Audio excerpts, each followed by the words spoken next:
আজকে সকাল সকাল রান্না করে আমি কিচেনটা পরিষ্কার করে নিচ্ছি, কারণ সামনেই আমাদের বিয়েবাড়ি আর তার সাথে চলে এলো আমাদের নতুন আলমারি।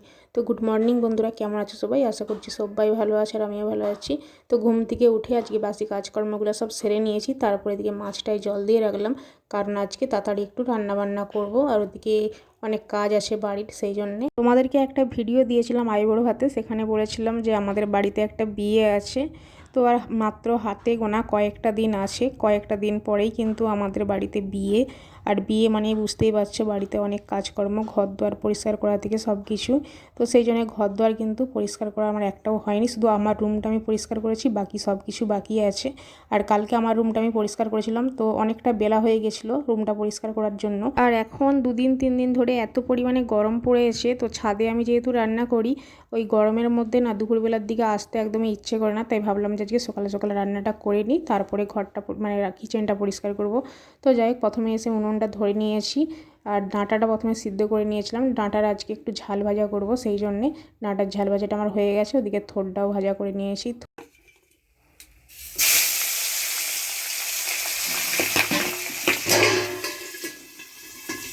আর এখন করছিলাম পাবদা মাছ ভাজা। মাছটা এত ফাটে, চারিদিকে তেল একদম ছিটকে পড়ে, সেই জন্য আমাকে থালা চাপা দিয়ে মাছটা ভাজতে হয়েছিল। তো যাই হোক, ওদিকে আমার মাছটা ভাজা কমপ্লিট হয়ে গেছে। এখন মাছের ঝোলটা আমি করে নেব, সরষা পোস্ত বাটা দিয়ে মাছের ঝোলটা করে নিলাম। আর বাকি শুধু ভাতটা হলেই কিন্তু আমার রান্নাবান্না কমপ্লিট হয়ে যাবে। আমরা 3 জনে 3 পিস মাছ রান্না করছিলাম, কিন্তু মেয়ে এসে বললো যে মাছ ভাজা দিয়ে মুড়ি খাবে, সেই জন্য মেয়েকে 1 পিস মাছ দিয়েছি। তো মাছ ভাজা দিয়ে ওরা দুজনে মুড়ি খাচ্ছে, আর এখানে আমি 2 পিস মাছ ঝাল করলাম। আর তার মধ্যে মাছের ঝালটা বসিয়ে দিয়ে আমি গিয়েছিলাম চালটা ধুতে। তো চালটা ধুয়ে আমি এখন ভাতটা বসিয়ে দিলাম। এর মধ্যে ভাত হয়ে যেতে আমি ভাতটা ছাদ দিকে নামিয়ে নিয়ে আসলাম, সবজিও নামিয়ে নিয়ে আসলাম।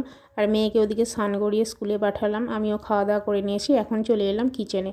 তো কিচেনটা পরিষ্কার করতে হবে, মানে একটার পর একটা সবই পরিষ্কার করে নিতে হবে। প্রথমে কালকে ঘরটা পরিষ্কার করেছিলাম, এখন এই যে কিচেনটা পরিষ্কার করতে চলে এলাম।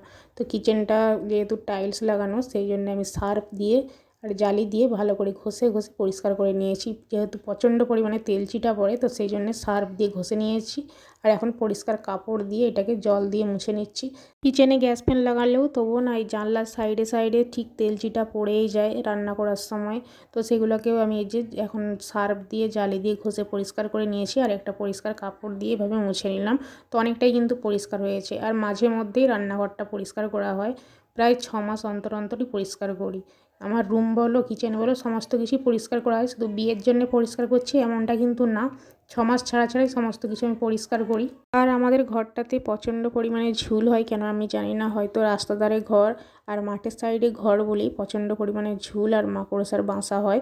তো যাই হোক, কিচেনটা আমি এখন পরিষ্কার করে নিয়েছি, এখন শুধু নিচেরটা ঝাঁটা দিয়ে ধুয়ে নিচ্ছি।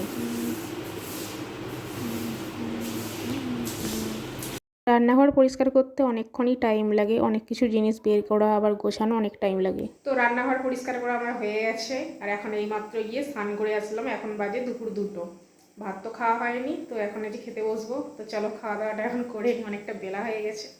সকাল 9:30টার সময় রান্না করেছিলাম, এখন খেতে বসলাম দুপুর 2টো। ভাত তো একদম ঠান্ডা হয়ে গেছে, কিন্তু যেহেতু গরমকাল সেই জন্য আর ভাত গরম করতে লাগবে না, ঠান্ডা ভাতই খেয়ে নেব। আর সাথে নিয়েছি আলু দিয়েছিলাম, তো আলুটাকে মাখিয়ে নিয়েছি আলু ভাতে দিয়ে, আর সবজি দিয়ে ভাত খেলাম। খাওয়া দাওয়া হয়ে গেছে, এখন শাড়ি পরলাম। তো প্রচণ্ড পরিমাণে খিদে পাচ্ছিলো, সেই জন্য নাইটি পরেই খেতে বসে পড়েছিলাম, এখন শাড়ি পরেছি।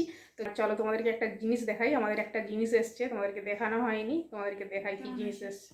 একটা আলমারি এসছে নতুন, তো অনেকদিন থেকে নেওয়ার ইচ্ছা ছিল আলমারিটা, তো কালকে এসছে আলমারিটা। চলো তোমাদেরকে খুলে দেখাই।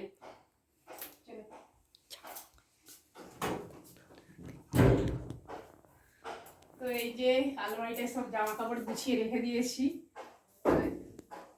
এখানে আছে সব মেয়ের জামা, এখানে ছোট মেয়েরও জামা আছে, আমার কয়েকটা শাড়ি আছে প্রেস করার জন্য, আর ওখানে সব বরের জামা আছে, আর এদিকে ছোট মেয়ের জামা, এখানে একটা টলি ব্যাগ আছে, আর এখানটা একটা লাইট জ্বলে, দেখো খুব সুন্দর লাইট জ্বলে, অন্ধকারেও কিন্তু আলমারিটা দেখা যাবে।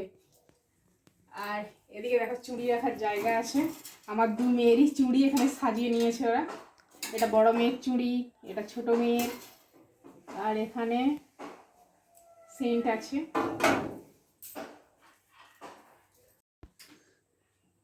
আলমারিটা কিন্তু খুব সুন্দর, আমার তো খুবই ভালো লেগেছে, পছন্দ হয়েছে, ওটা দিয়ে বানানো হয়েছে।